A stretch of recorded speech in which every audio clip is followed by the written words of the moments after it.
Yeah, well, we're gonna just get right into it today. Apparently today is my stream anniversary. I didn't even realize that.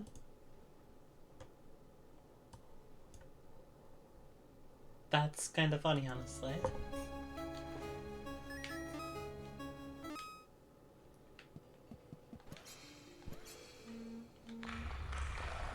As great as my shoes were, they weren't much use when there was nothing for them to stick to. I rolled deep into the cave, but at least I had found the professor some firewood. Now I just needed to get back to everybody else. I didn't realize it was my stream anniversary, so I don't have anything special planned for tonight.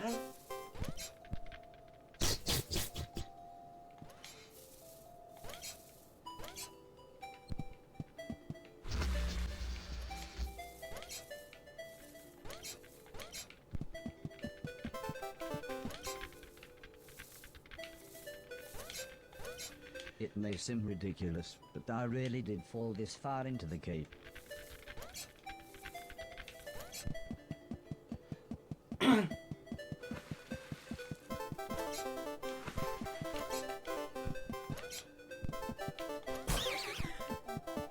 Things started to look familiar.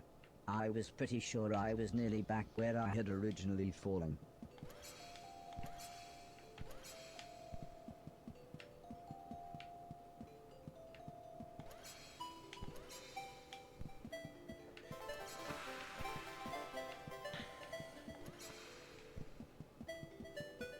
Everybody warmed themselves by the fire. Oh, In the yeah? orangey glow, the cave even looked a little homely. Mr. Logan was much more comfortable now that he could see his surroundings, but Mr. Preston kept saying, "We're in bloody dinosaur times." The professor laughed. He pointed out that there was 65 million years between dinosaurs and the emergence of man. Huh. But that just made Mr. Preston panic about possible dinosaur ghosts. I got the feeling Mr. Logan had heard this kind of talk before, as he sighed when he said, "Oh, I suppose you believe in ghosts as well now, do you?" "Well, yeah," said Mr. Preston. "Barry's missus says this bloke who works with her uncle reckons his brother saw one." Fact. And Interesting. with that, he began to tell the most amazing story I had ever heard. He explained how there was a man traveling through the Black Wall Tunnel who saw a young motorcyclist stood by a smashed-up motorbike. The man stopped, so the motorcyclist told him an address, but when he got in the back of the car, he fell silent, clearly in shock. "This isn't a ghost story," interrupted Mr. Logan. "This is called giving someone a lift." Mr. Preston was annoyed. Mr. Logan's stupid joke had ruined his train of thought. The brother of a bloke who works with Mrs. Silton's uncle gave a young motorcyclist a lift after a crash outside the Black Wall Tunnel. I said, just happy to be part of the conversation.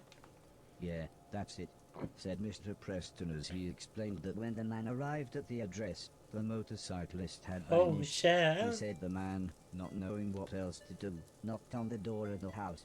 Soon an old lady answered, and when the man asked her if she had a son, she burst out crying and sobbed. "I did have, but he died 10 years ago today, just outside the Black Wall Tunnel." I couldn't believe my audio sensors. This was concrete proof of the afterlife. I mean, Mr. Logan did point out that the story was from a children's TV show called Grange Hill, but you can't argue with the facts. Soon, the professor had finished inputting whatever data his box needed. "Robot," I believe he said, it's "we Hollow need now, to be right? outside for my computations to be truly accurate. Find us an exit from this platonic allegory.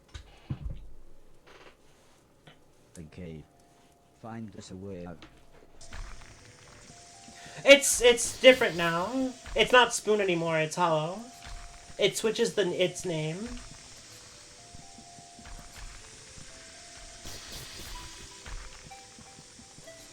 Yeah. Hasn't been Spoon in quite some time.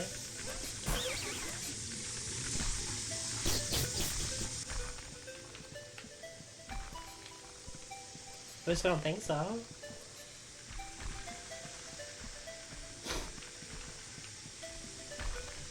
Are you doing the, it's Hollow 400 small motion.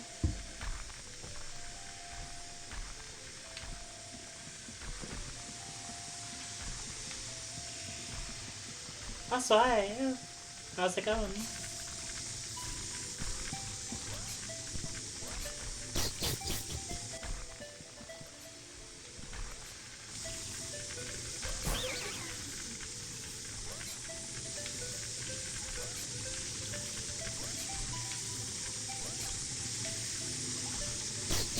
Oh, I didn't even see that there.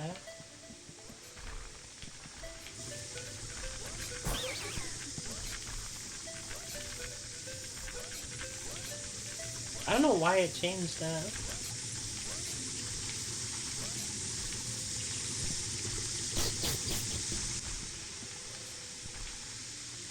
This block looked perfect, so I decided I would only place it where the professor said I should.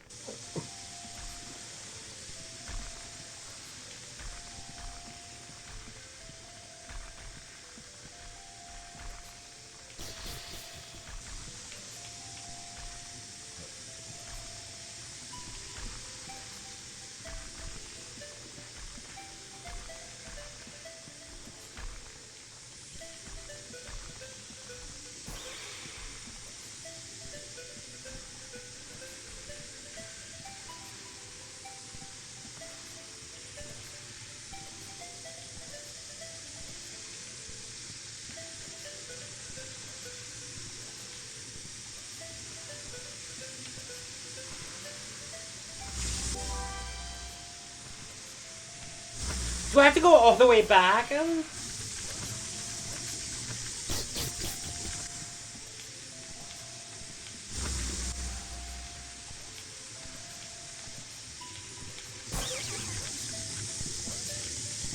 No fucking shot.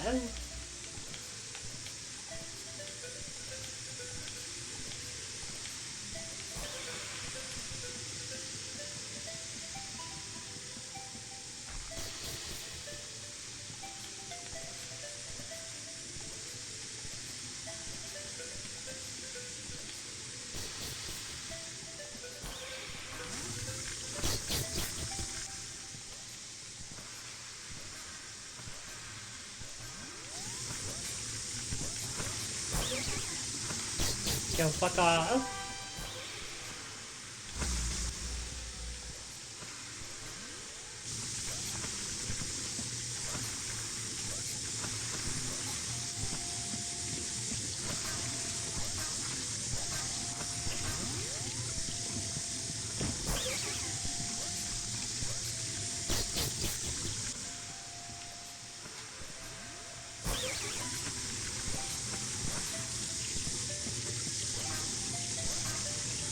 Alright, and then...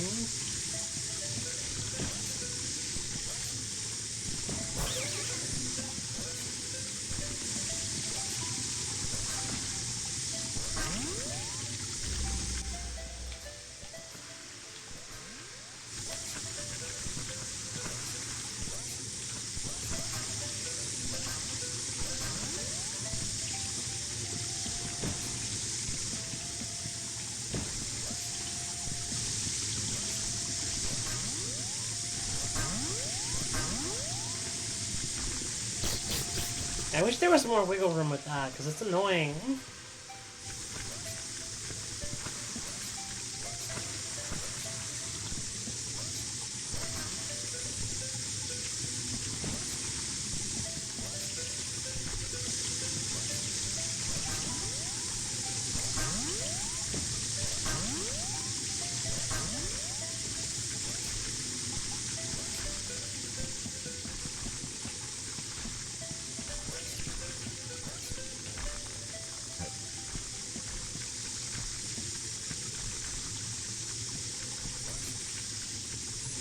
No, please don't. Okay, it sends me back up here, thank God.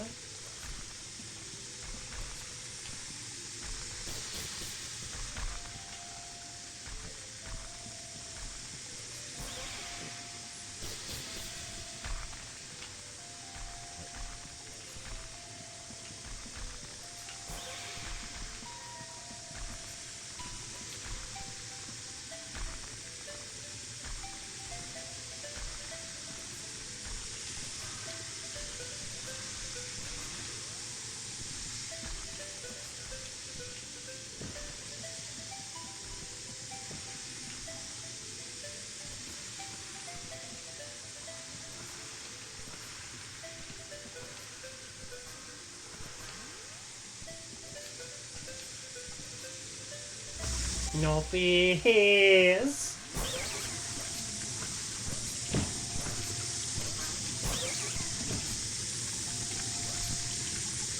No, no, that didn't happen.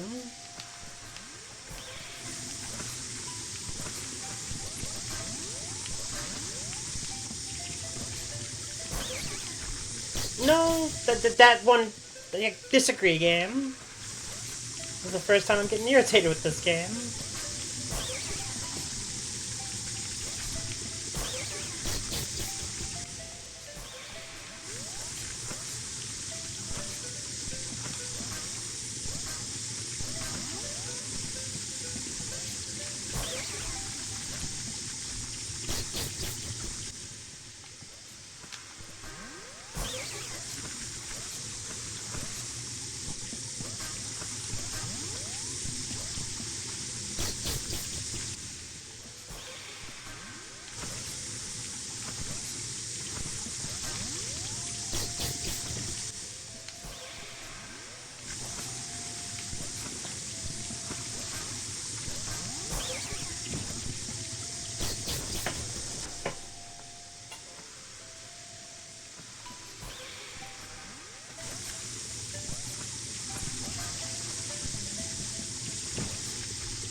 Alright, and then...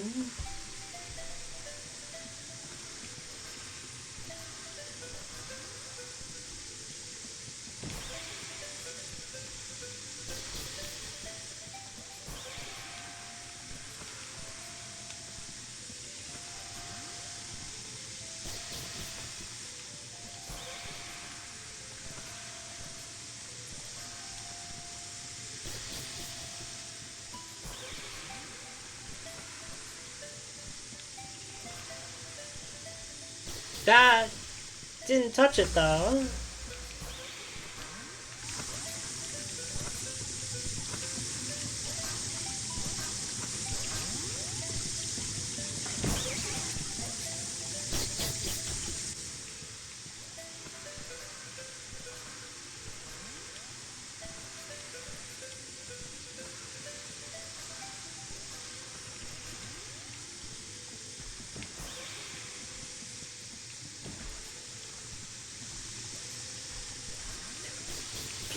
These stochastic boxes. No, I'm just getting tilted.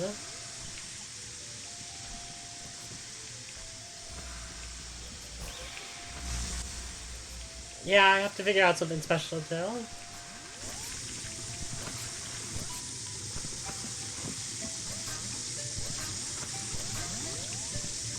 Because I did not realize the second was my affiliate adversary. Doing alright, how are you?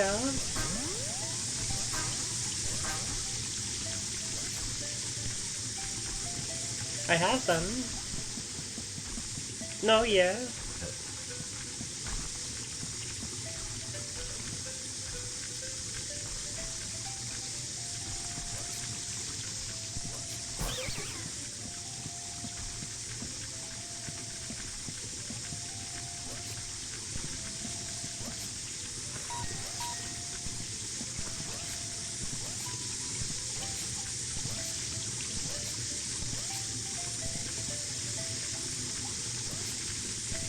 Thank you.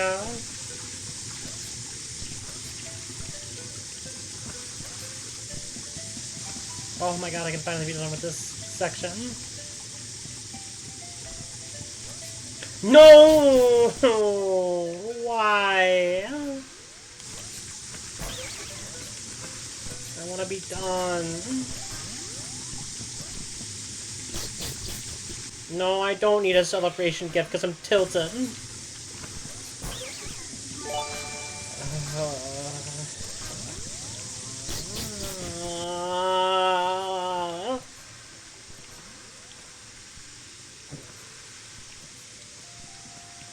No.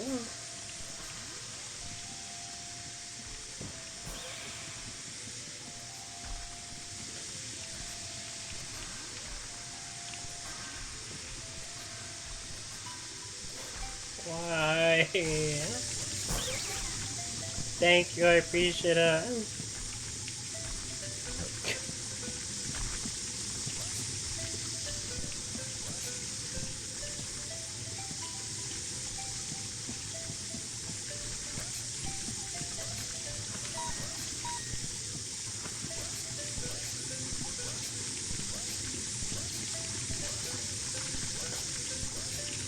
Because now I have to like plan a special stream. This is me thinking out loud, this has nothing to do with anyone.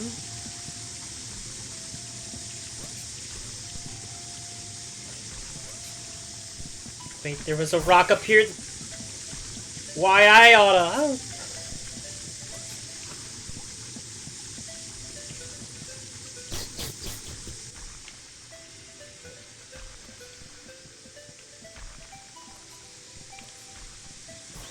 No, I was already here.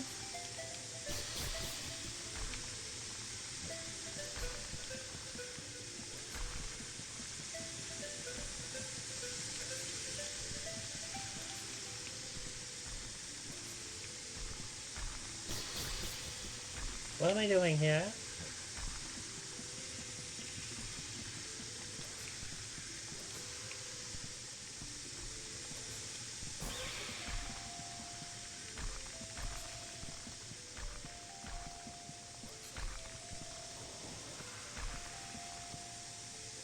No. No.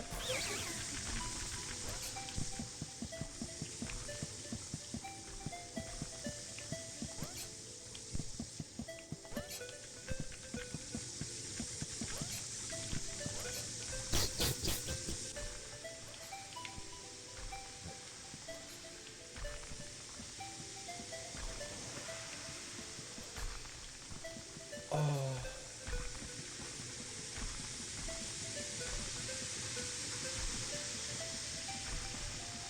I want to die a little bit on the inside.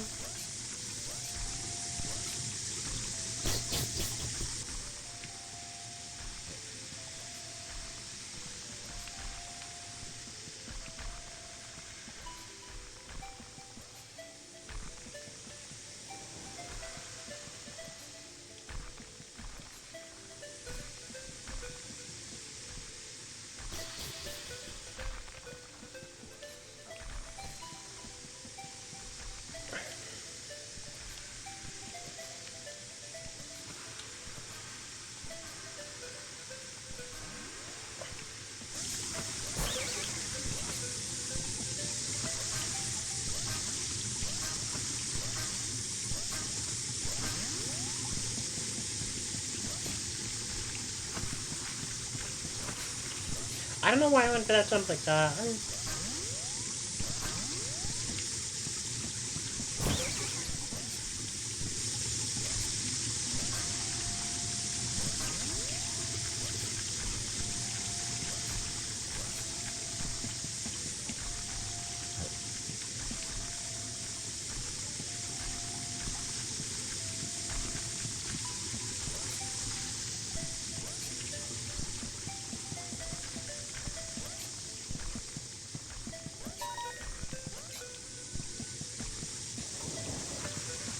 Holy fuck. Well, I've reversed the polarity of the neutron flow, so here we go, said the professor as the glowing light surrounded us again.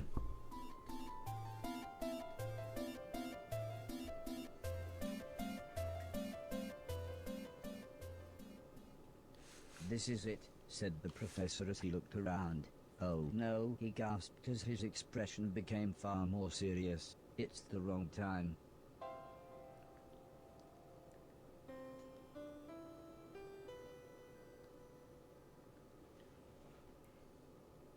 Aww.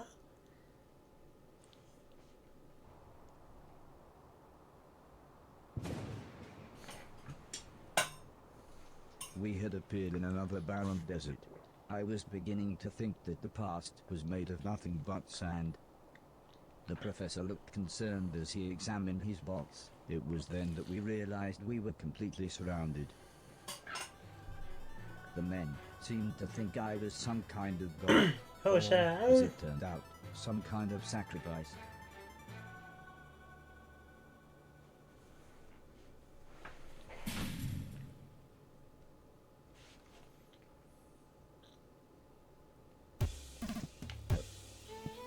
stalactite above me looked quite unstable, like it was ready to come down.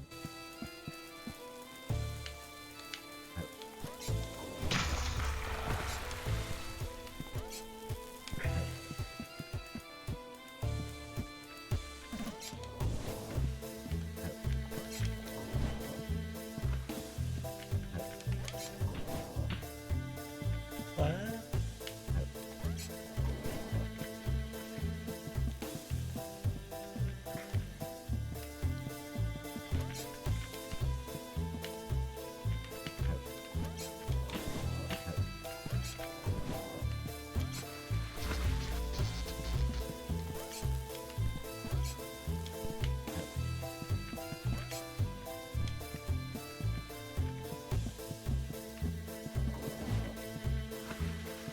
I don't understand what I'm supposed to be doing.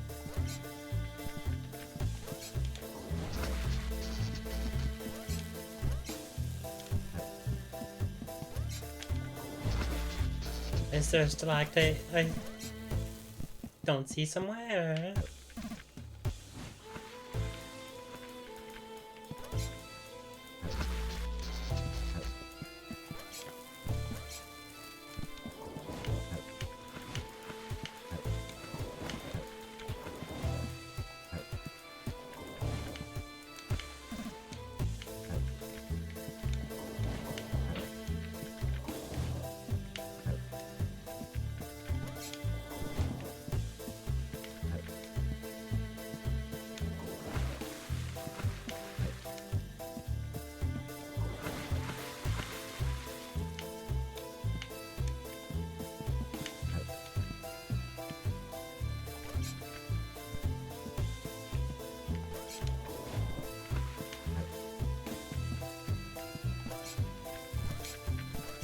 Oh. Now, this was clearly worth something. And why put the rocks there? Confused, man.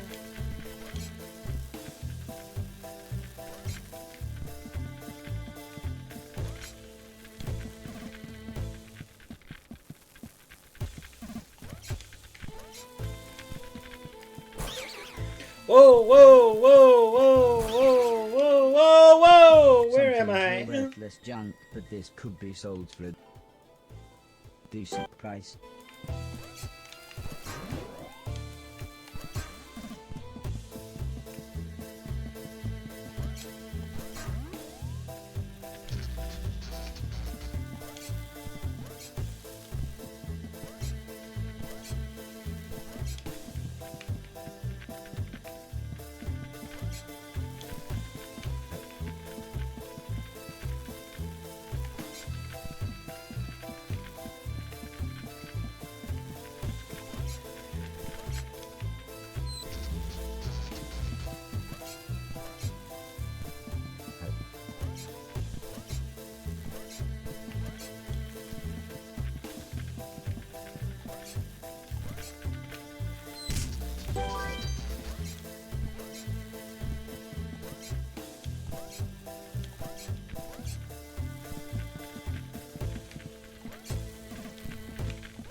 There we go.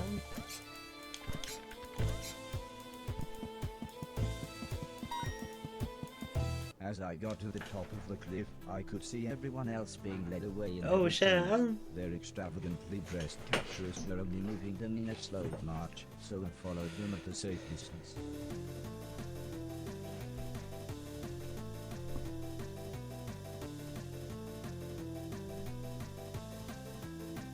Strangely, the men seemed to ask the professor something, who nodded in agreement.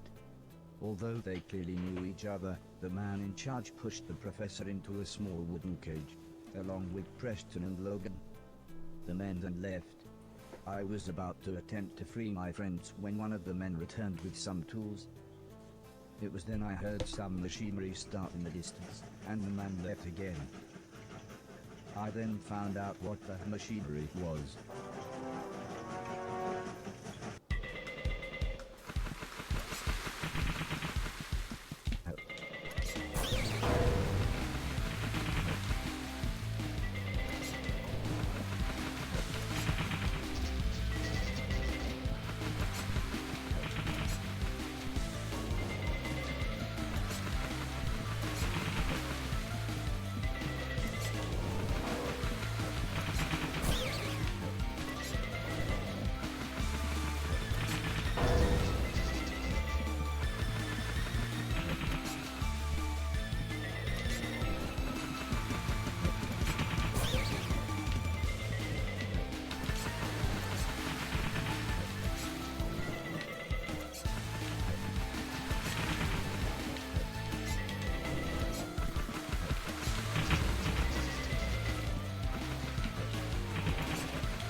God, this fight is hard. At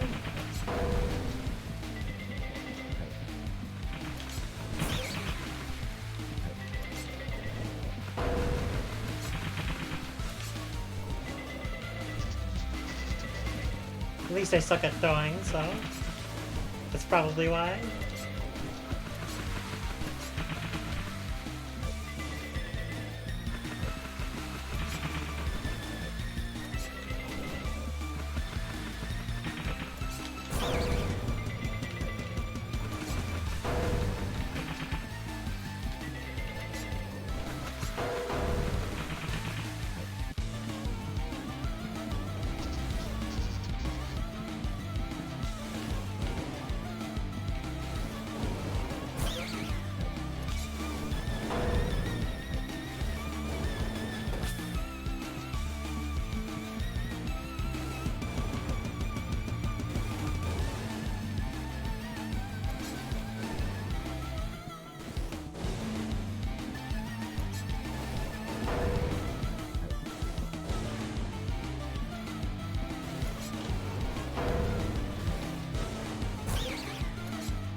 I know.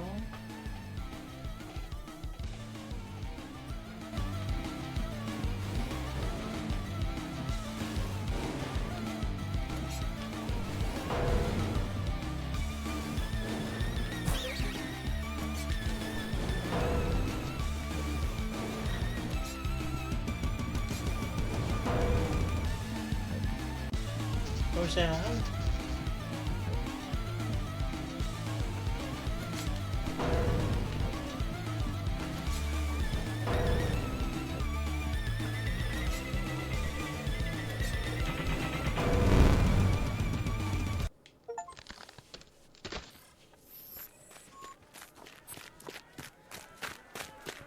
Mr. Preston took a chance to do something I'm guessing he thought was brave, shouting, "Catch you later, you ancient Egyptian dickweeds."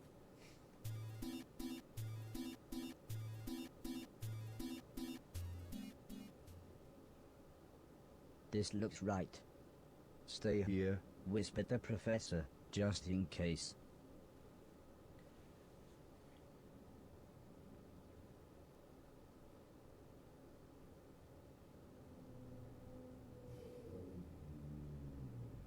Oh, what was that?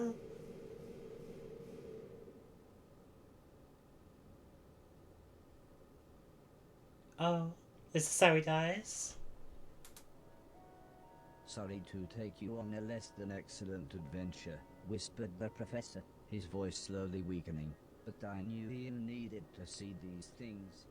I was always worried about the military possibilities, but I'm pleased to see your consciousness software is still growing. Life is a state of mind." I had no idea what he meant, but he looked so happy. "Quick!" shouted Mr. Logan, "hide!" I jumped into a large cupboard with Mr. Preston, who whispered something about seeing some people on the security monitor. The cupboard door was pretty thick, so I couldn't really hear what was going on, but suddenly I heard Mr. Silton shout, "Run!" When Mr. Preston eventually opened the door, we saw a large glowing light, exactly like the one from the professor's time machine. It was only then that I realized that we had reappeared just before we had left. As we walked back to the train station, Mr. Silton was truly confused. All he kept saying was, "What the bloody hell happened?" That's really sad. Nothing is too high for the daring of mortals. We storm heaven itself in our folly. The professor, rest in peace. Soon we were all gathered around the dusty blackboard back at Mr. Silton's house. He was explaining what was an increasingly complicated plan. "And that, ladies and gentlemen," he said, is the plan of the century.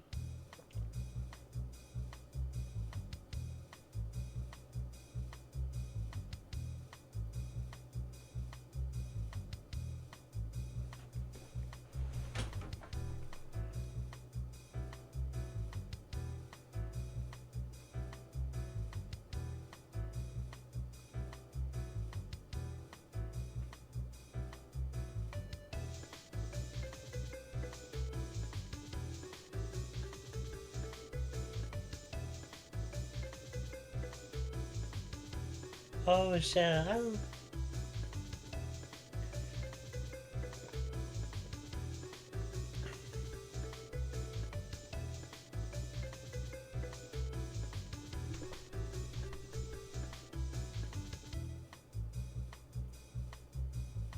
Sim explained that Heather and her mum were in Lab 33. He said I should find them, then take them to the gate on the other side of the base. I nodded, even though I must have looked terrified. I'll need to register these two, he continued. Hopefully the guards won't notice I walked in with 3 robots and now only have 2.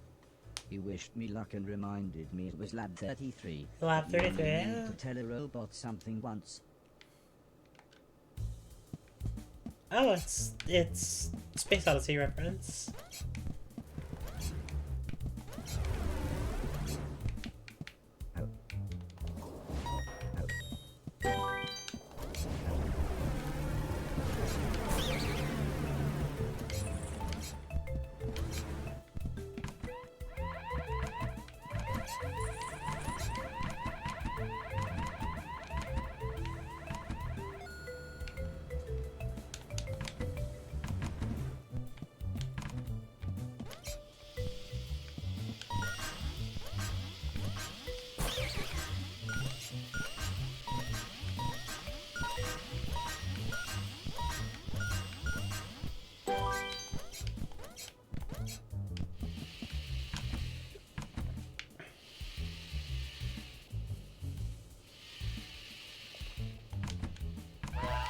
I didn't realize you were gonna...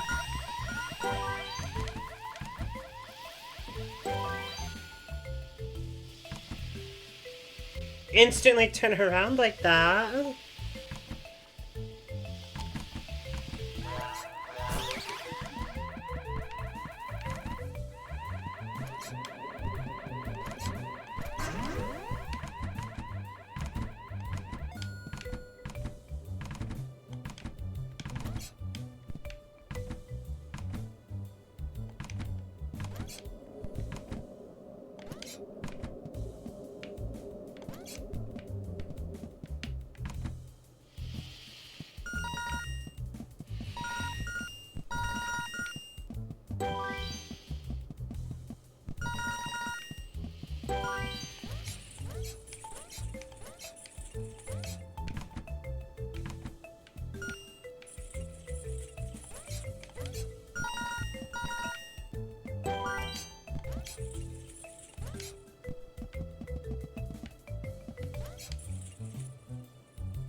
Alright, and then just wait for this guy to pass through.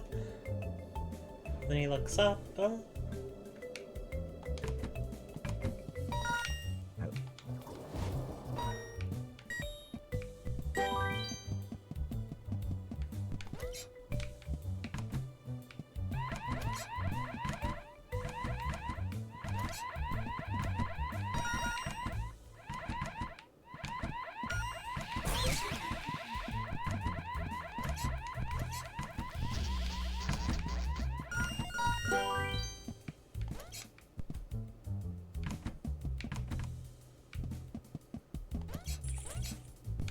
Oh, but there's so much garbage here.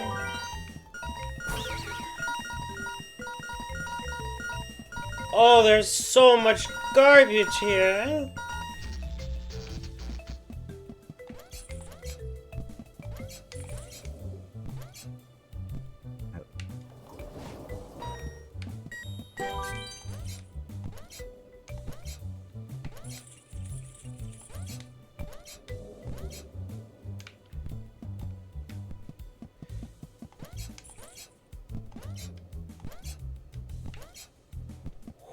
Oh, that was almost really bad.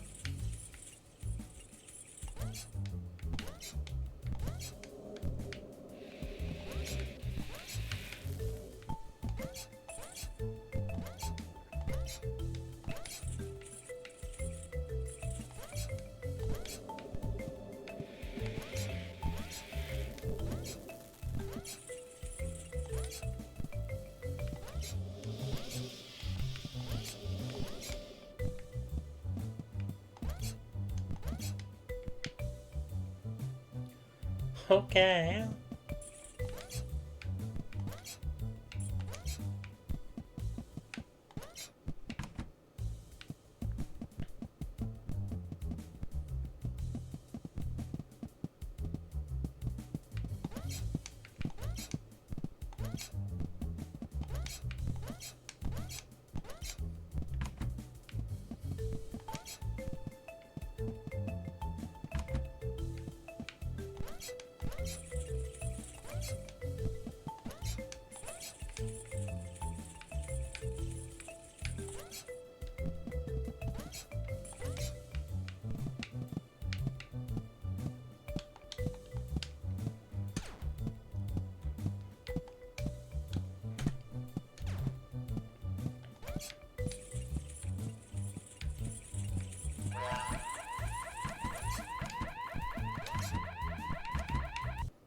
I was confronted by a Oh, severe shit. scientist who asked me where I thought I was going.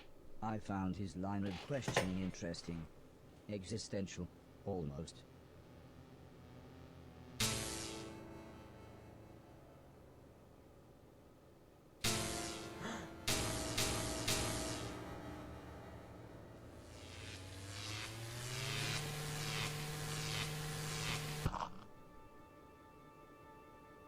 Good shit! I was so stunned I couldn't speak. Are you okay? Asked Heather. Mum told Dr. Harrell he really shouldn't force a power cycle on you robots. I don't think she recognized me, but eventually I got enough strength up to speak. However, all that came out was Heather.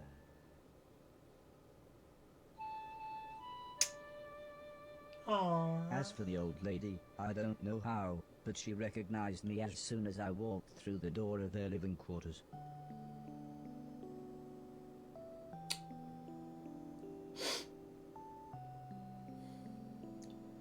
Aww.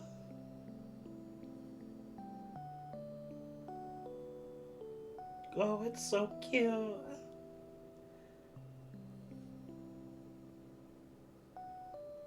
They both smiled when I told them how everyone else had worked together to create a distraction at the base's main gate. Well, said the old lady, we've been looking for an excuse to escape. Heather, grab your things and we'll get going.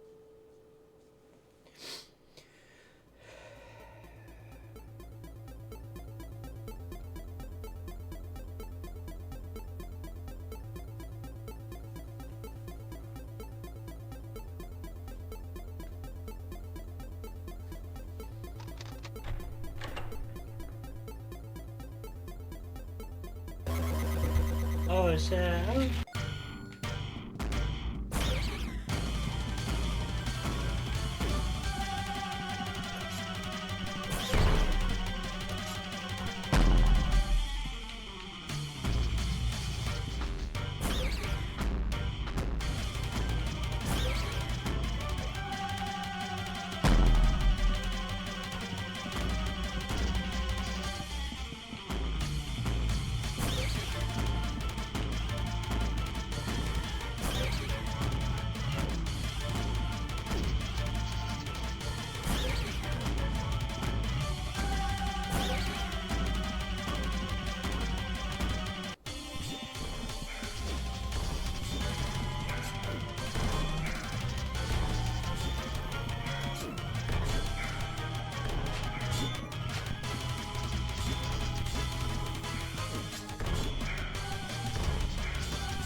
God damn!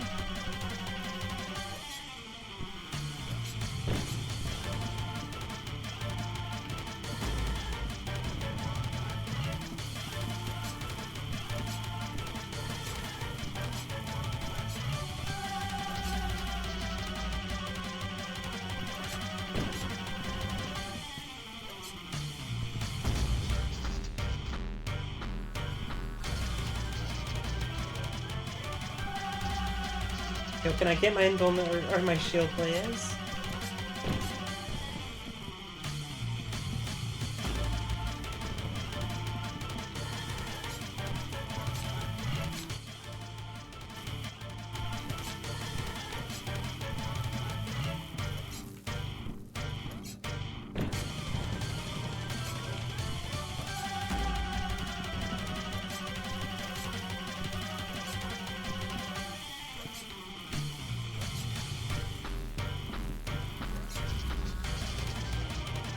God freaking dang it.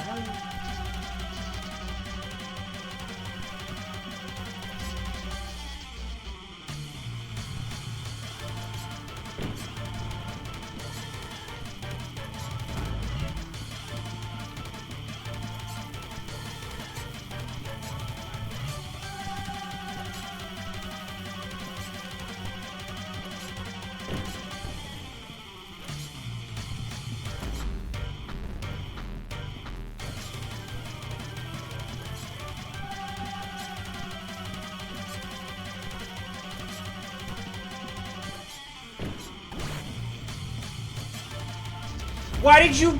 You just camped the button! What was I supposed to do? Actual bitch behavior.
Good job.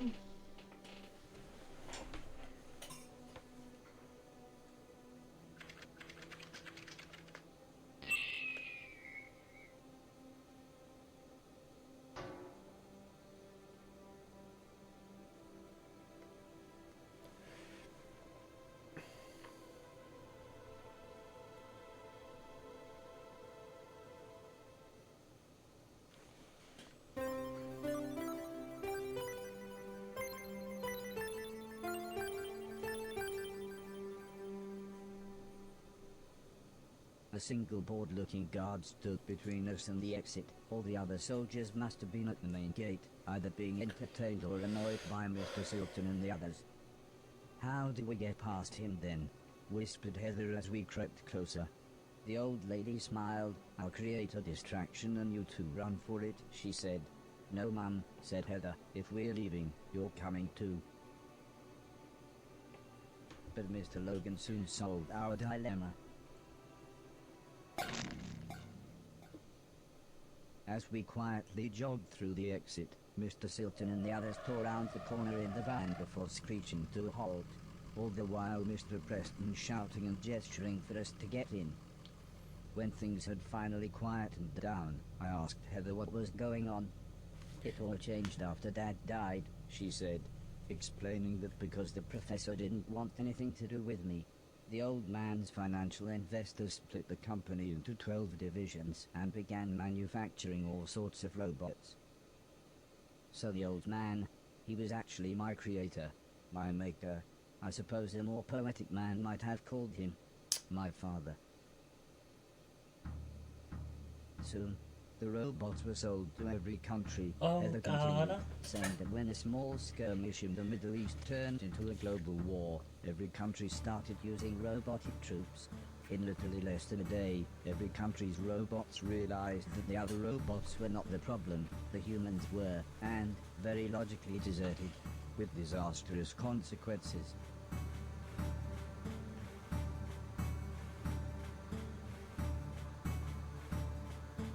Yeah, like, what did they think was gonna happen?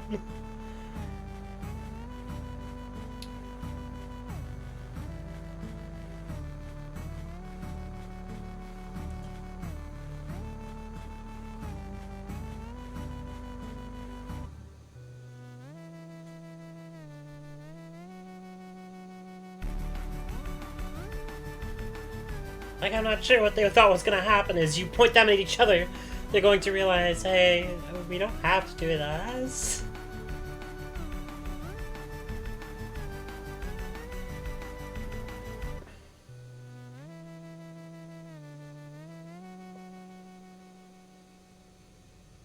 It suddenly all made sense. What the professor had said, all the other robots, and why no one ever wanted to talk about the war when I was around. All of a sudden, Alice shouted for everyone to hold on. We were being followed.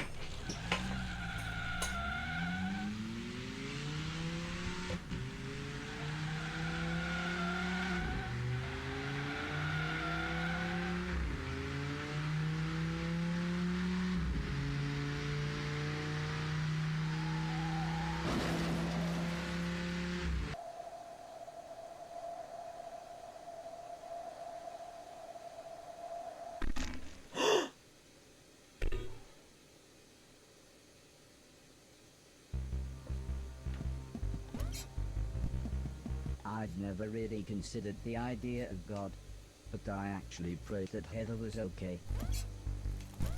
We'd fallen pretty far out of the van, and I wasn't sure I'd really braced her fall.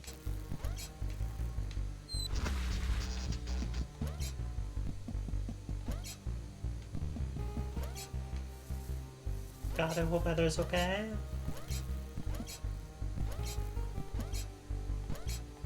God, let the kid be okay, please.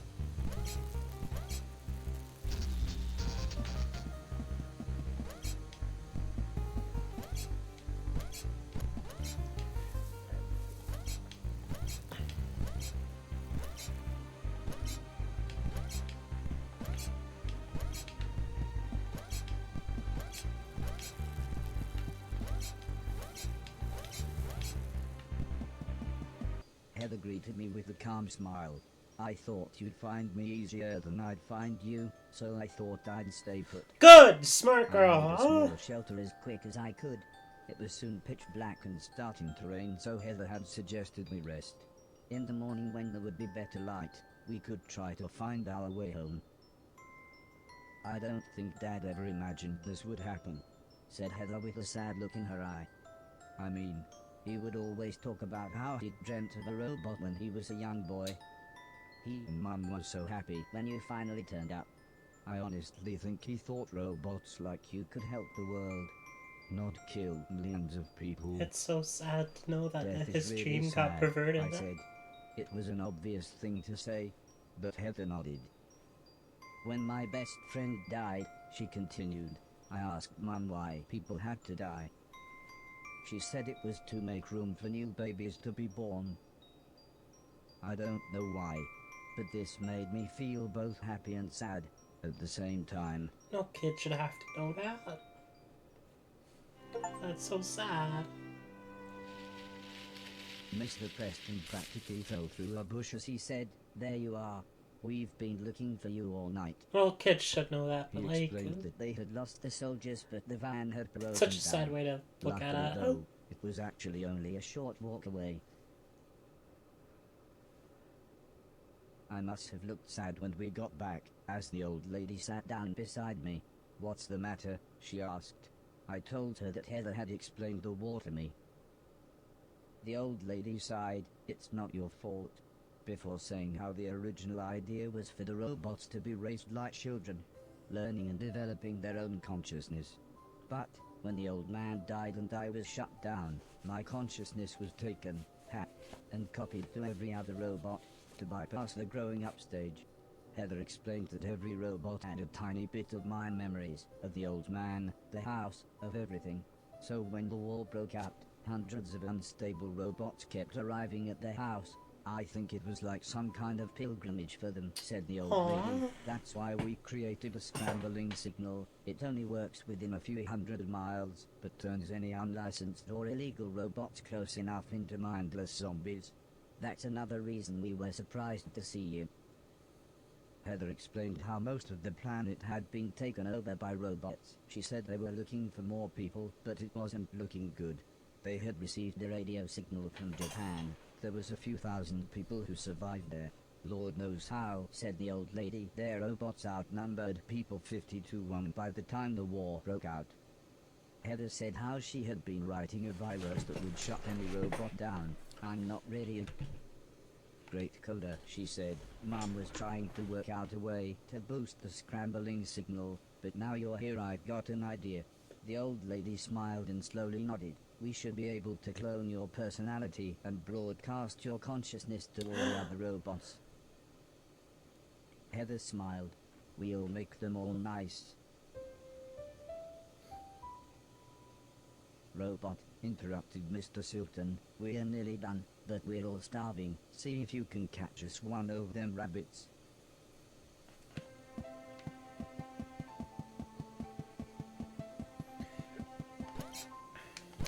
So, it must have been several years since the old man had died. It was strange. Heather was now as tall as me, if not taller. But at least everyone was back together. I was so happy for the first time in ages. I just knew everything was going to be alright. After all we needed to do was save the world, or at least help put it back together. I suddenly realized what Mr. Sultan meant by, we're all starving.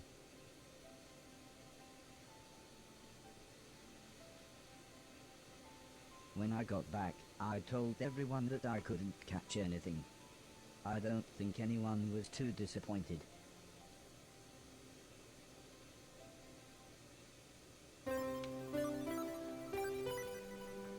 Moving back home.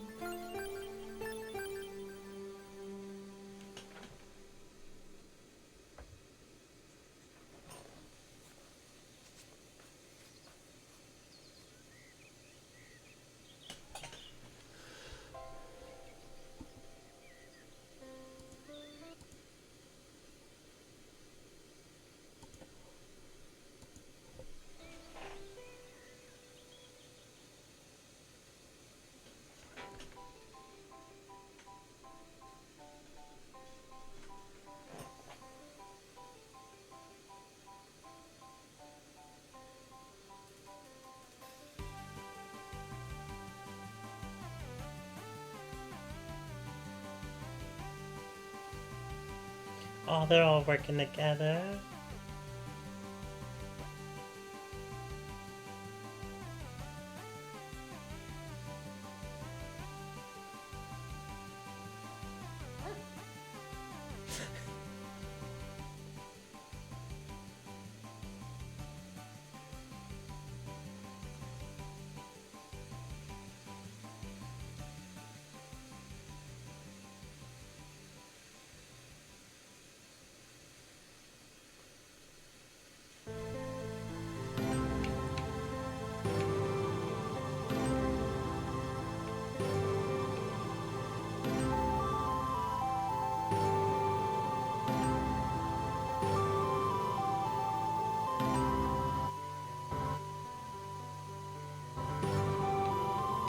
Whoa! Wow.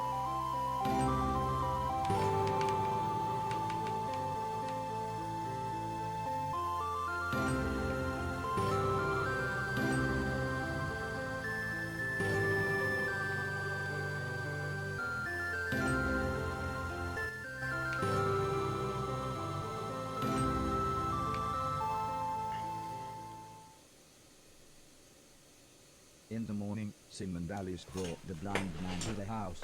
Despite his lack of sight, he was quite the computer expert. He talked the others through the process of setting up a video phone. He said it should serve our purpose, but the low bit rate might make everyone's faces look a bit blocky.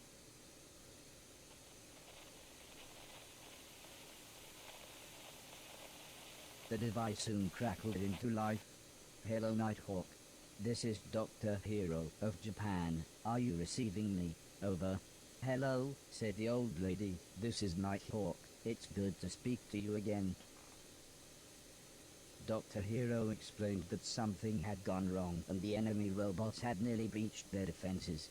We have everything we need to broadcast our nice virus and make the robots far more passive. It might take a few months. Can you hold out until then? Dr. Hero sighed. Well, we'll have to. That's a good way to look at it, as like, we're gonna I need spent to... the rest of that day helping Sim And the blind man set up a computer with what they called the internet.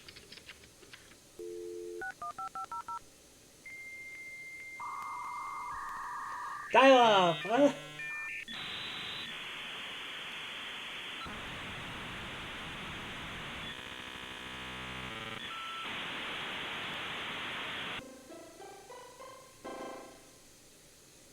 The planet might have been ravaged by war, but this allowed people to communicate with each other. The old lady was concerned about viruses and other technical sounding things, explaining that they might infect me. But Mr. Silton talked right over her, as he convinced everyone it was a great idea. It was amazing. When Heather and I looked at it, there was nothing but video games and awesome cartoons. When Mr. Preston looked, it was all strange conspiracies and ghosts. Mr. Logan saw guns. Alice saw that her church was having a summer fete. Aww. For Mr. Deck it was operas and subtitled films. But when Mr. Silton looked at it, I was shocked to find the entire thing was full of naked ladies. Oh yeah, that makes sense. For him, I guess. Later that evening, Mr. Silton wheeled an old piano into the room. Heather smiled as she explained that her parents had bought it for her when she had seen it in an old junk shop. As a thank you, she had written a piece of music for her parents, which one day she tried to play for them. It's the theme of the game.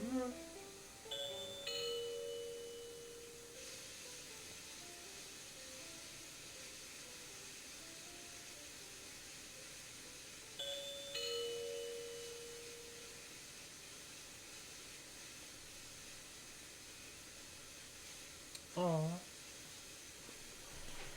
I'm sorry, that sucks.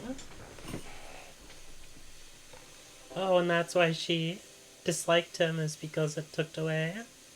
That makes sense. For some reason, she then gave me a huge hug and suggested I might like to play the piano with her.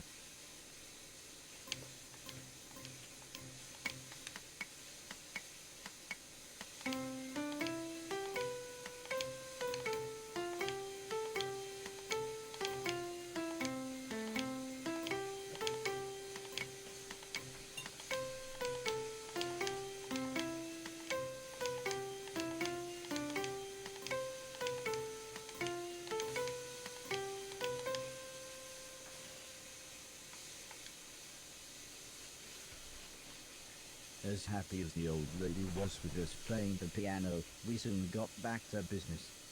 After scanning the house, she explained that, other than the escaped nanobots, there were 4 test robots that I would have to track down.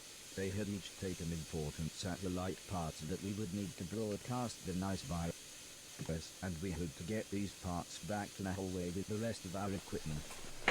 Alright. If you're going to explore the house, said Mr. Silton, you should know some of the doors have been boarded up. Here, take my crowbar. Oi, that's mine, laughed Mr. Preston. You said you didn't take it. You really are a proper cunt. Mr. Preston explained that they had used it in what he called their old business. I soon realized this meant all sorts of robbery, Oh, but he said that they'd given that all up after falling out with their old gang of associates. Although Mr. Preston's story was very interesting, Simon the blind man had something even more interesting for me, something they called an auto map.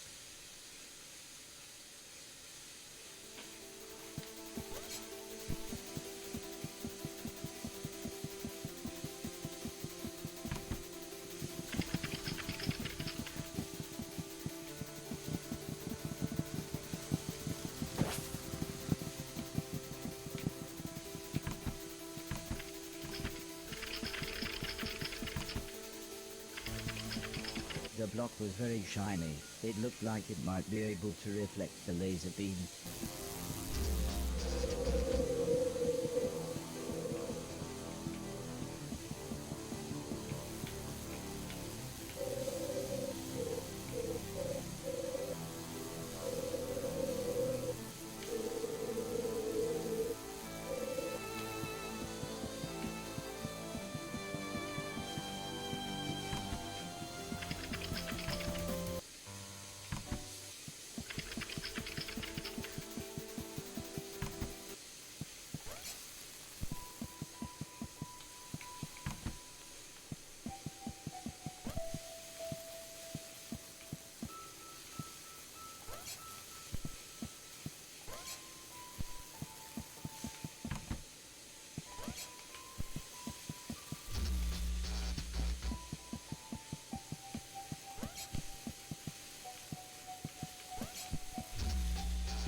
God, why is the heater so fucking hot?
Alright,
alright, and then we're gonna go back in here.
Alright, and then we're gonna go...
Wait, I can do this.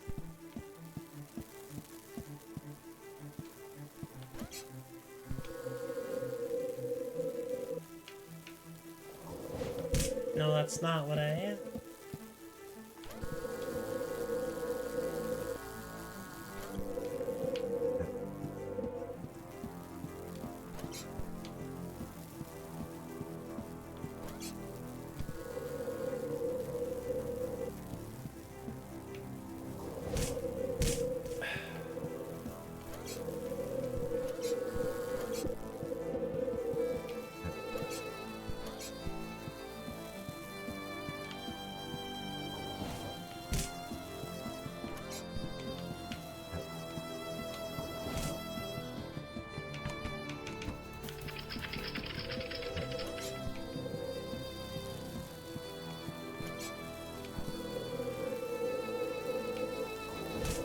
No, I don't want you on your side.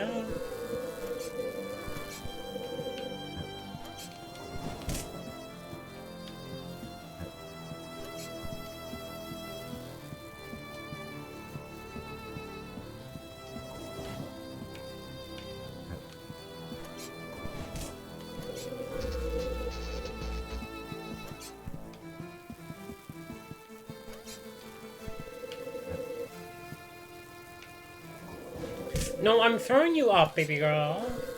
You should know what the direction up is. You should just be like, oh, set it down.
Okay.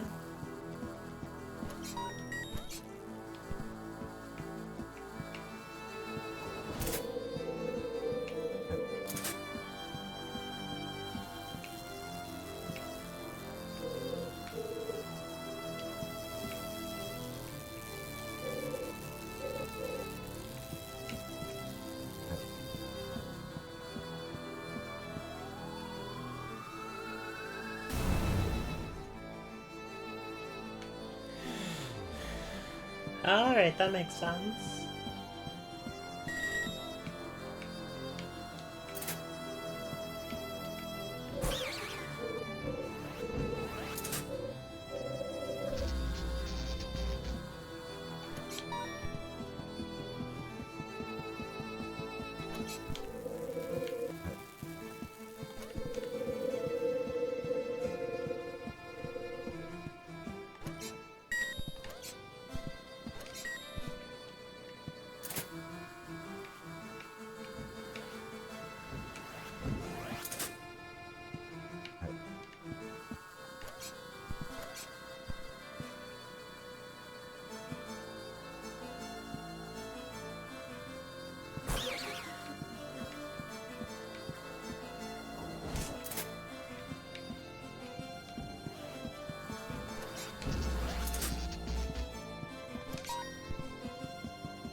How does that hit me? Please explain to me how that hits me.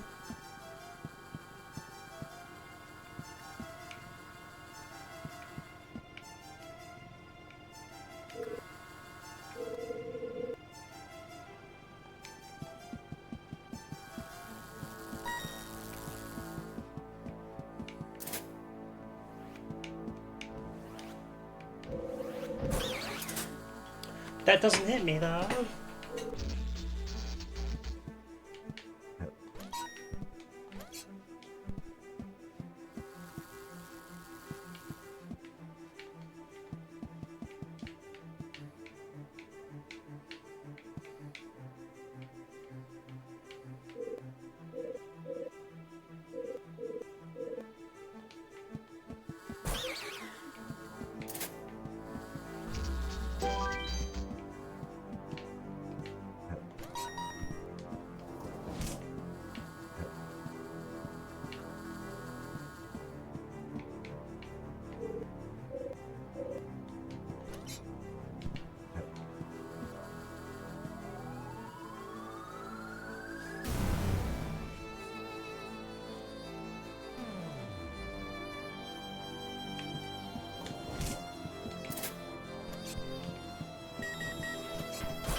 Aye, and then...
Aye, and then...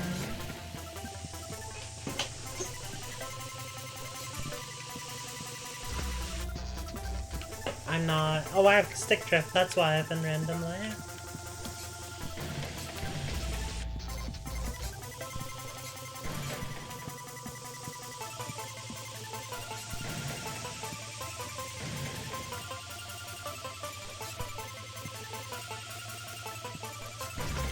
God, fuck off, game.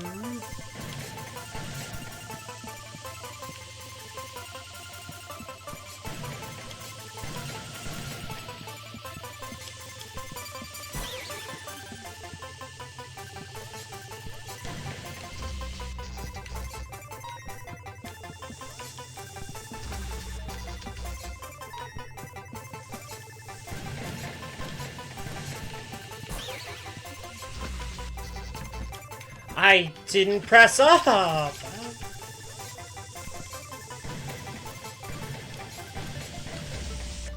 after this section, I'm gonna call it for the night.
Alright, yeah, I'm gonna just call it here.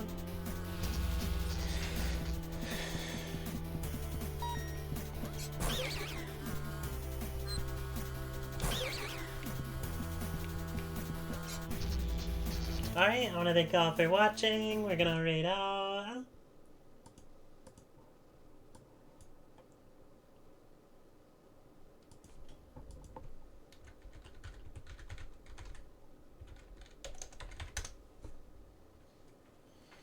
Alright. Thank y'all for watching, and I hope to see y'all next time. Kira, if you're still here, thank you for the hype chain. I really do appreciate it. I wasn't bitching at you at that moment of no why. I was bitching at the game and realizing I was dumb. Alright. Anyways, that out of the way. Have a good night, everyone. Bye.